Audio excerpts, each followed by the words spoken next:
Hey, we should go see the opera. I haven't gone to Mass this week. We need to go to Mass.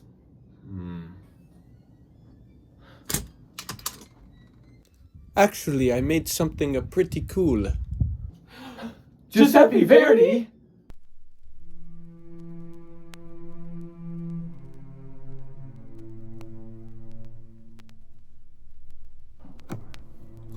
Giuseppe Verdi was born October 9th, 1813 in Roncole, Italy, and died January 27th, 1901 in Milan, Italy. While he composed many concert works, he was mostly known for his pioneering operas such as Rigoletto, Don Carlos, Aida, and Otello. Many of Verdi's compositions were defined by a lot of tragedy that he had in his life in his early years. Both of his children and his wife died at a very early age, and this death shaped his compositions for years to come. Verdi was also very close with a poet and novelist of the time named Alessandro Manzoni. He supported anti-colonialism, which very much aligned with everything that Verdi believed in. And in 1873, unfortunately, Manzoni passed away. Verdi was heartstricken. This was someone he idolized and almost worshipped in a way.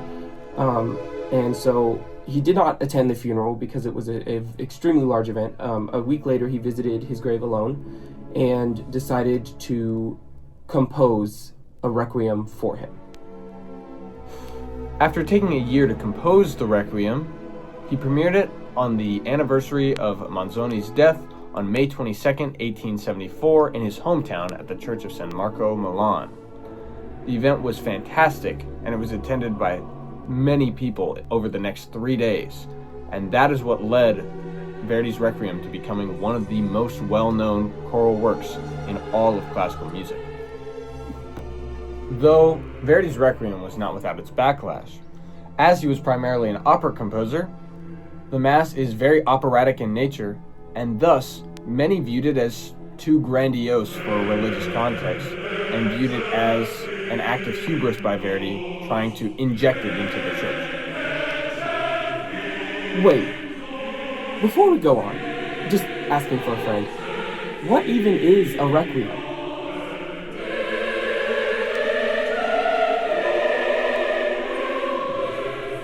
A requiem, or requiem mass, is a specific service in the Catholic Church dedicated to honoring the death of a member. A requiem consists of specific Latin text that has been used since the... Sorry, I completely forgot what you said. It consists of specific Latin text that has been used since the beginning of the Church. In a musical context, a requiem is the setting of this text to different music to allow for a more engaging Mass experience. Some of the most commonly used texts consist of the Dies Irae and the Libera, and usually they last around an hour. While these are the most common texts, they're not the only texts in the Requiem Mass as a service, but not all Masses contain the entire service as musical movements and allow time for church recitation.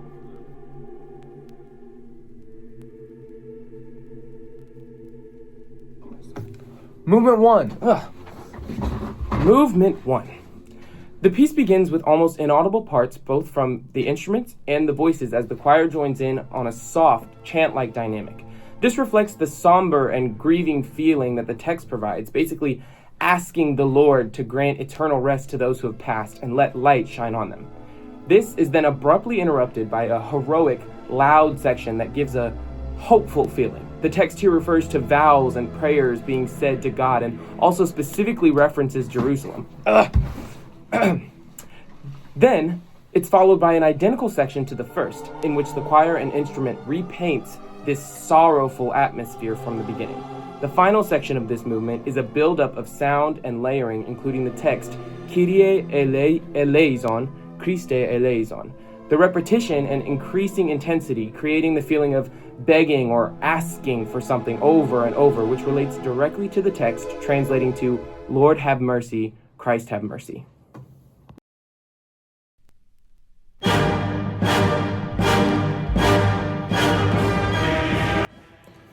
And moving on, now we have movement 2. Well, come on.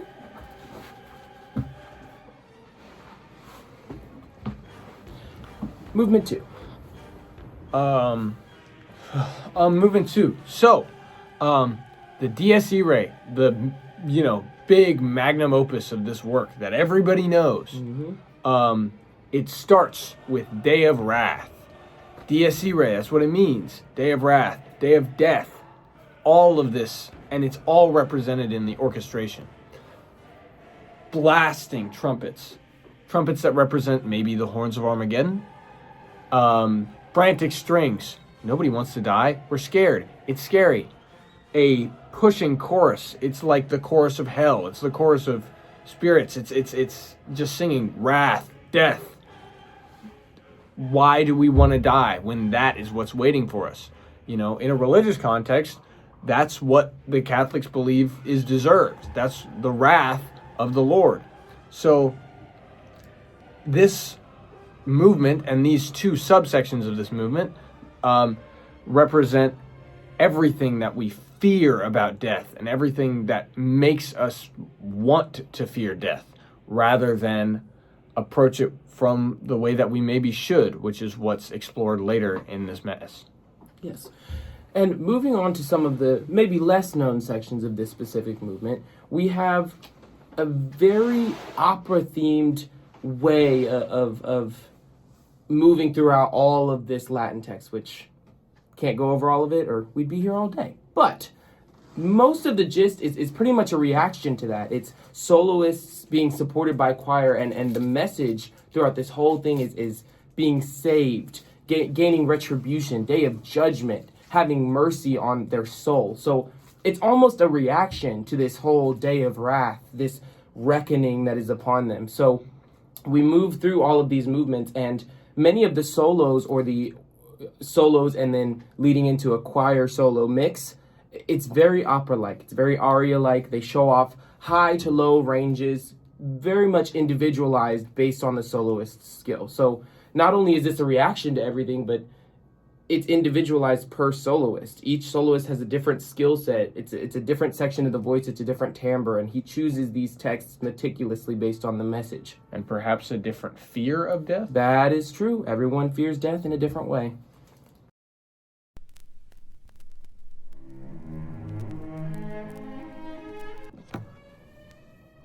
Don't do it again. Movement 3. Movement 3. Movement 3. The first half of this movement consists of a beautiful theme sang by the 4 soloists in quartet form. As it continues, the soloists layer each other, beginning new melodic lines over top of the last ones. This, paired with repetition, is clearly inspired by the text, which talks about Jesus delivering the souls of the faithful from darkness, hell, and pain into holy light. This ends with a large, boisterous dynamic where each of the soloists get to show off their higher ranges. This juxtaposes the next section, which is even more effective, as it starts off with the tenor soloist singing in a light, soft dynamic. This connects back to another section in which the voices are layered again, and each soloist has moments to show off individual skills. The final part of the movement ends with a unison vocal melody line in which the string theme at the beginning is repeated in the voices. This gives more emphasis on this last phrase of text, making it even more of a statement. It relates to the text because throughout the movement, they're asking for deliverance in many different ways. But this final line states, "Grant them to pass from life to death."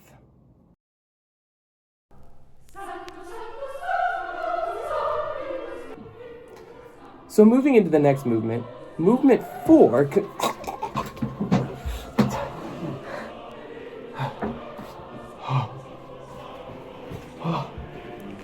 Finally. Text painting is boring, right? That's pretty much all he was talking about. He was just pushing me away. But I have the score. And movement 4 is a double fugue, and it's super cool. Now, there's a little bit of text painting involved with the Sanctus text from the Mass being a repeated praisal text of the Lord, which is fitting right after the death and right before the resurrection It's a praise, calling to the Lord to save you, which is then shown in later movements. But how is the text repetition shown in the music? Well, it's a double fugue, which I think is written beautifully, starting with the soprano ones, gradually filling in the voices, going soprano, soprano 2, alto, alto 2, all the way down the line until you have all voices filled. Now, in the winds, every single fugue voice is doubled. So the oboes generally double the sopranos, and the cornets generally double the tenors and basses, and the bassoons are usually doubling the basses. But there's still a string section to be accounted for, and the strings add color. So while they don't usually double anything in particular, I don't know how much time I have, they're very colorful, and all of this goes to show the repetition and the praisal of the Lord and how fervorous it is, because it's repeated and every theme comes back. And then when you get to the B section of the text, there's a B section of the fugue, and that goes into the double chorus aspect again. Everything is doubled. All of the praise of the Lord is doubled here, and then everything is combined right at the end of the movement to serve as one last hurrah in this big chord right at the end, leading you into movement 5.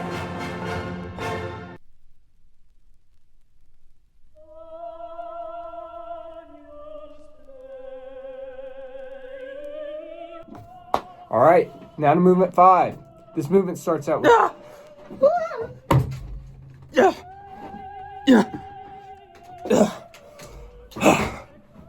Movement 5. This movement starts out with 2 female soloists singing the melody in octaves, which is then repeated by the choir. This happens once more, but it is accompanied, and when the choir comes back, it is now in full harmony. The text here is painting God in this magnificent image, calling him the one that takes away the sins of the world. This is furthered by the fact that each repeat gets more complex and larger in dynamics. This eventually ends with a peaceful, soft melody with the addition of eternal rest to the text in the last line. This gives the feeling of being content and knowing that this eternal rest is waiting for those who have passed on. Moving on, next we have movement 6. Hey!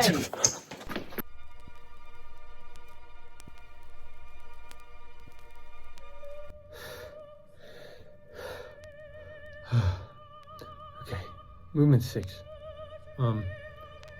Lux Aeterna. Movement 6 is all about light, and it's about the Lord's light. And I said I didn't like text painting in movement 4, but I feel like if I don't talk well about text painting, he'll find me. So I think this movement is done very well, is set very well textually, because it starts with the text, the shine with the Lord's light, and it starts with this beautiful soprano solo, and then this arguably more beautiful tenor solo that goes way up into their ranges. And I feel like that represents the light of the Lord in this case. And all of that bright, shiny, high vocals is really giving you that light color. And then the B section starts. And in the B section, we have this monstrous baritone solo singing about rest. Let them rest eternally, right? Which, in this case, due to it being a requiem, represents death, eternal rest. It's death, it's minor, it's scary. Nobody wants death. But then, after the B section, there's a A prime section that combines all 3 soloists into a trio, and it combines the rest and the darkness with the light from the A section, and gives this beautiful setting that the eternal rest is what brings you to the light. And that sets up perfectly into movement 7, being save me. And that's what the light is doing. The light is saving you from this eternal darkness. But the eternal darkness is necessary to bring you to the light.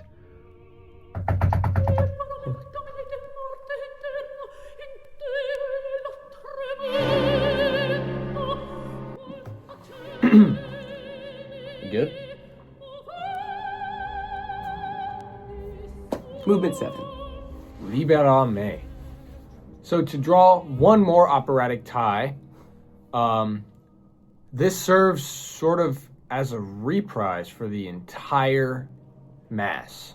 Just as Movement 1 was sort of an overture, this is sort of a reprise. It's a highlight reel of all of the best moments, and then wraps it all up in a nice bow, and then turns it in, sends it right to the finish line. But I would like to draw one bit of attention to a specific piece of text. This movement is called Liberame, and back in Movement 2, we talked a lot about the text Salvame, which both can directly translate to save me. While libera is an English cognate of the word liberate, it doesn't exactly translate to that, and the most accurate translations of both are save me. But the reason they're different here is contextually they mean different things. So while salvame means save me from this despair, and I'm in despair and I'm begging for your help in like a negative context, I'm in hell, I need your help. Liberame is more, Lord, give me your light. It's less of a save me from hell and more of a welcome me into heaven, which is the difference between these two movements. While Dies Irae is about the fear of death and the fear of retribution, Liberame is about the acceptance of death and the acceptance of your position into heaven. Yes. And to further this almost reprise-like movement, we have text found in almost every other movement reappearing in this movement. So we have more deliver me from evil, day of judgment, day of wrath. And the difference in this one is we're combining all of those textual elements into one final grand send-off, and combining the elements of fear and darkness and despair while combining the elements of light and joy and hope and heaven. So the text also really does a good job of reprising everything that has happened leading up to now. And then to end it all, we end on, deliver me, Lord, from eternal death in that awful day, deliver me. And this is almost exactly mirrored from the beginning in that musically, both the instrumentation and the voices slowly die out as they crept in, which the mirroring of it is alluding to the fact that this is all a cycle. It's all a part of a cycle. It's one beginning into the end, that end into another beginning. So he does a really good job of kind of bringing it all full circle right here. And just to play a segment of that as we conclude this presentation.